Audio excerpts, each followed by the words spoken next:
สบายดีพี่น้องนางคืออ้นๆท่านนี่เอามีออเดอร์รอบเด้อเบิดเด้อไข่ลูกขอบใจได้หลายได้ยิงเลี้ยงเด้อขอบใจหลายตัวนี้เอาเลย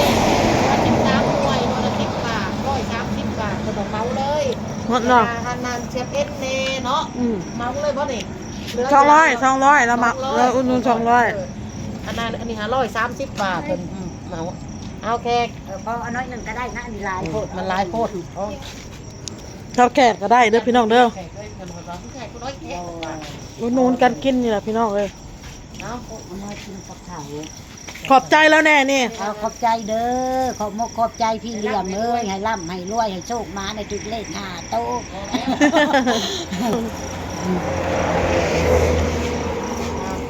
ของเฮาบ่โอ้ยขอมกขอบใจหลายๆเด้อพี่เลี้ยมเด้อให้โชคให้มานให้ร่ำให้รวยถูกหวยรวยเบอร์เด้อพี่เด้อใส่แจ่วแล้ว ได้แล้ว คนละพูดแล้ว เดี๋ยวอ้นก็สิจัดให้แม่น้อยคือกันเด้อพี่น้องเด้อนี่เด้อ แม่นทอดเอาแขกเลย เจ้าเอาเมื่ออุ่นอีกเสาแขกมันก็เป็นไข่ค่ะเฮาย่างเฮาออกเอ็นเนาะซะน้อยมันก็เป็นไข่ต้องเข้าใจเจ้าต้องไปอุ่นเอาบ่แม่นว่าว้ายพี่ติ ว่าคงค่อยมันไม่ เอากะ50 บาทกะนับเอา30,000เอาของเสาแขกนำบ่กันเลยรวมกันให้เขาคุณน่ะซะเพราะว่า200มันบ่100นะคนใหญ่เนาะเจ้า50มนต์50บ่เอานี่ได้ของเนาะเอามนต์50น้ำแขกก็ได้บ่นี่เอาน่ะเอาโลดฮักเอาจากเอาอ้นก็ได้ให้เสาแขกน่ะเนาะกินโลดทองเลยกินโลดไปจังไรกันดอกขอบใจขอบมกขอบใจพี่เลี้ยงเอ้ยเมื่อก่อนเด้อ ได้ของกินละเมื่อละพี่น้องเสาแขก เมื่อสู่ลูกกินก่อนนี่ก็สิเมื่อสู่ลูกกินคือกันลูกมาถ่ายอยู่เฮือน อันเรือซ้ำนี่บ่ของเจ้านะเรือซ้ำ เด้ยังบ่ได้อ่อนในกระถาง กับพอดีเด้อมื้ออื่นได้ขายโตมื้ออื่นกัน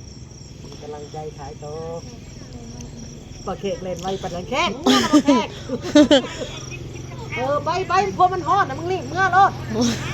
รีบเมื่อมันพมฮอดโอ้ยขอโมขอบใจหลายๆเด้อพี่เลี้ยมเด้อให้โชคให้มานให้ร่ำให้รวยเอ้ยอุดหนุนตลอดซอยเหลือตลอด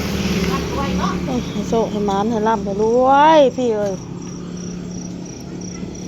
กำลังยาก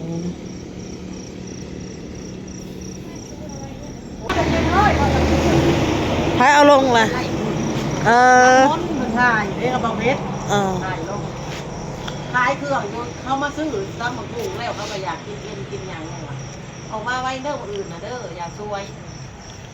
มันจะได้ขายไว้ไหวคันแล้วแต่9 โมง 10 โมงก็อยากมาพุ่นแล้วนี่ไปตลาดก็9 โมง 10 โมงเลยเศร้ารถไปเลยเศร้ารถตลาดมันมีแบบซีดงามๆแน่เลือกมาแล้วก็มาเสียบมายังเสียบโอ้ใจมัวแซ่บเลยเนาะเอาโล60นะเนี่ยเอาโล60มาจามเอาเนาะมาแต่เศร้าเด้อจะสิเฮ็ดน้อยลงได้บัดนี้เฮ็ดน้อยลงก็ได้โอเคของแซ่บแน่ได้อันนี้ของแซ่บแน่เขาหักมาซื้อดอกโอเคแล้วก็ออกมาไวๆมาเสียบโอ้เขาเสียบก็เสียบปุ๊บบ่ลงมันเสียบง่ายนะมันมีซีนเนาะมันเสียบง่ายเอ็นมันเสียบยากพี่น้องมันเสียบปกติเด้อเอ็นนี่เนาะอ้นเนาะเสียบยากแห้งเลยเนาะแม่นเอ้าบาดเลยมือค่ะเจ้าเสียบเจ้าหูซึกไปนั้นปวดมันข้อมือห่านแล้วก็เอ็ดอันนั้นไม่เสียบอีกจึกมาใส่ก็เจ็บนะว่าอ้าวมันบ่ได้ของง่าย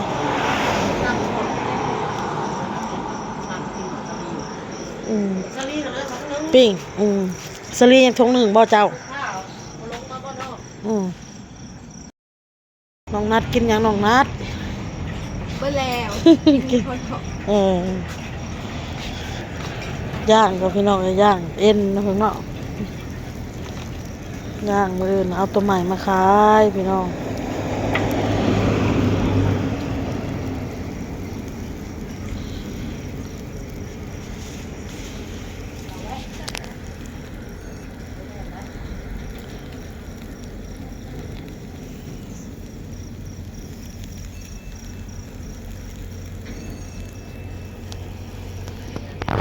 ขำมืดตื่นตาแล้วพี่น้องเอาลูกคอยกับเข่าไปเลยเด้อพี่น้องเด้อเอาโต้น้องบอลเข่าเมื่อแล้วพี่น้องเลยแต่ว่าอยากเมื่อจอบของลูกของเต้าอยู่อ้นกันให้ค่าขายของกับพี่น้องย่างของเลยเรียบร้อยกันสิเข่าเมื่อเลยเนาะอ้นกันนะพี่น้องเลยเพราะว่าแม่น้อยมนเพิ่นก็เก็บแล้วมันละเครื่องของคนยังแต่อ้นพี่น้องเลยเพราะว่ามีออเดอร์เขามารอบค่ำก็เลยย่างให้มันนั่นไปอันให้แม่น้อยแน่ให้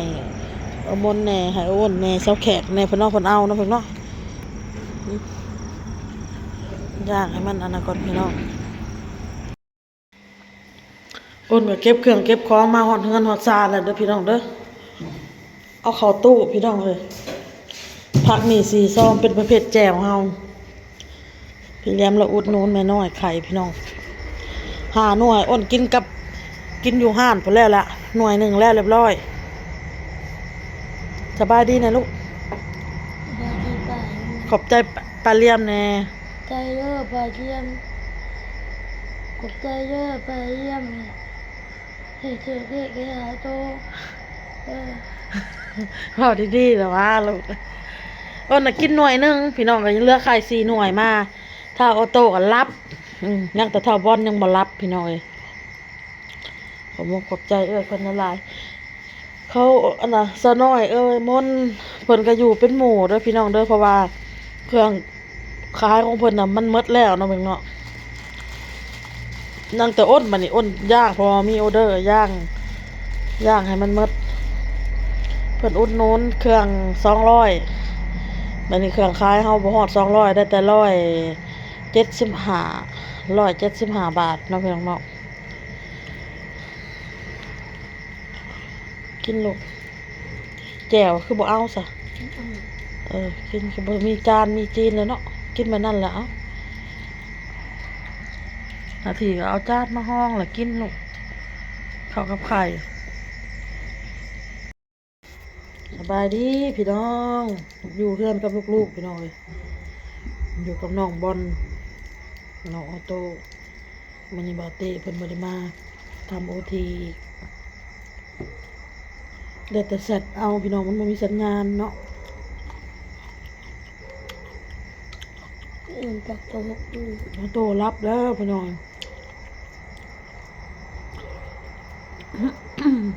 อุดหนุนมาแถวน้อยมักซาลี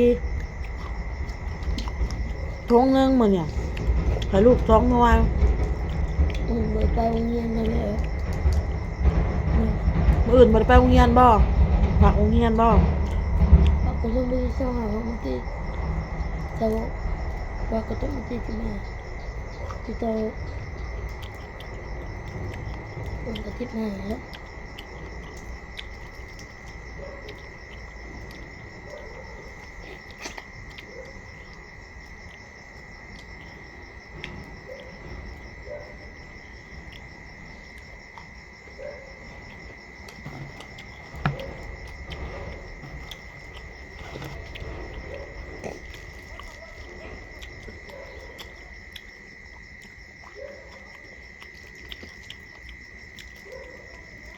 ออโต้รับเนาะ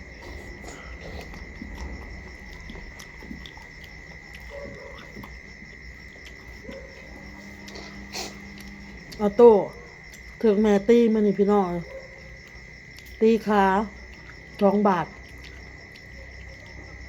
ขามื้อนั้นขาหนึงจนไห้บ่ออกเลยจนอึกเลยบ่ให้ตีเลยพี่น้องเพิ่นยังก็เพิ่นยังก็ให้เอาแต่ใจเนาะ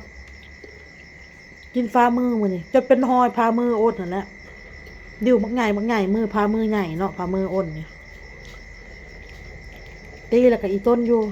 กค่ะพี่น้องเอ้ยแต่มันเฮ็ดให้เฮาหึนเฮ็ดให้เฮามันตะตีอยู่เข้าน้ำครับเอาให้ขึ้นแล้วอิ่มแล้วนอนได้เลยค่ะรับแล้ว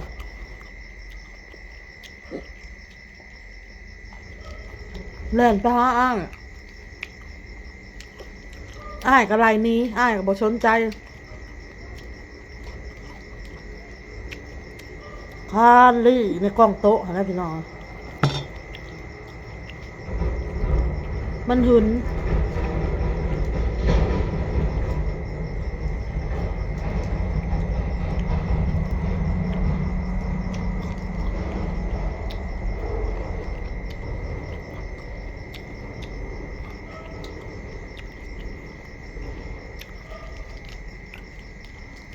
ให้กินแต่ขนมเอาให้กินแล้วแอบกินอีกอาหารกินแล้วแอบกินอีกโย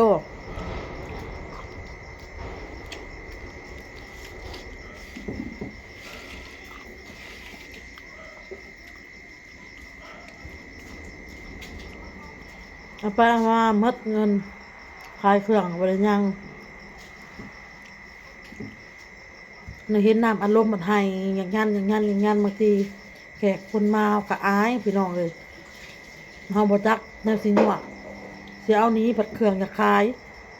จำเป็นซื้อให้กินซะซื้อให้กินแล้วเรียบร้อยให้อีกกินขนมอีกเอาขนมให้กินให้อีกอยากกินอีก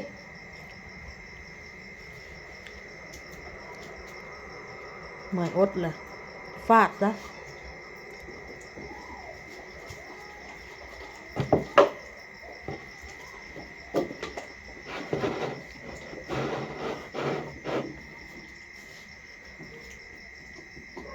คือลงทุนขายเครื่องซะ